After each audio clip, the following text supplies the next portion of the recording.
వీళ్ళే విలన్స్. ఇది సీన్ అంటే ఇలా వెరైటీగా ఉండాలి. ముందు జరగబోయే సీన్ ఆడియన్స్ అస్సలు ఊహించకూడదు. ఆడియన్స్ ఏంటి, నేనే ఇంకా ఊహించలేదు. అంటే నెక్స్ట్ సీన్ ఏంటో నీకు తెలీదా? ఎందుకు తెలియదంటే శుభం కడుగులు తెలుసు. ఓ. వాళ్ళంతా కత్తులు పట్టుకొచ్చారు. ఆహా. హీరో వాళ్ళ అడుగులు చెప్పుడు విని ఆ. తలుపు తిరిగి పరిగెత్తుకుని వెళ్ళాడు. ఏయ్, అయ్ బాబోయ్. దాని వల్ల పడవు, కాళ్ళు విరిగిపోతాయి. లేరా?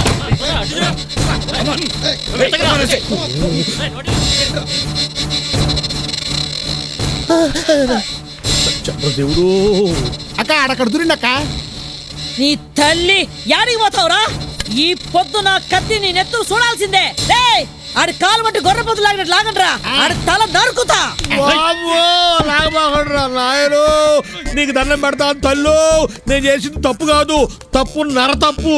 సినిమా పిచ్చున్న ఈ కామేశ్వరికి మాయ మాటలు చెప్పి నగలు డబ్బులు తీసుకొచ్చేసాయి. సినిమా తీద్దామని చెప్పి లేపుకురావడం చాలా తప్పు. ఇంతకెవడురా నువ్వు? అక్క దువ్వ సెంటర్ లో చిన్న కాకా హోటల్ పెట్టుకుని కాఫీ టీలు అమ్ముకునేవాడు అక్క.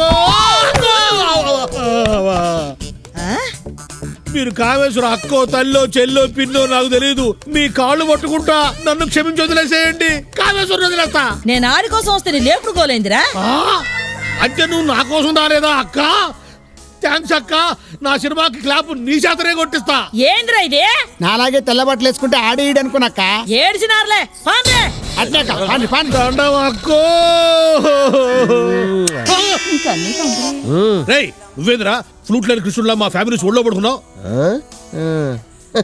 నువ్వేంటే అని లేపకుండా ఒళ్ళో పడుకోబెట్టుకొని షకీలా సమర్థిస్తున్నావు? You do massage.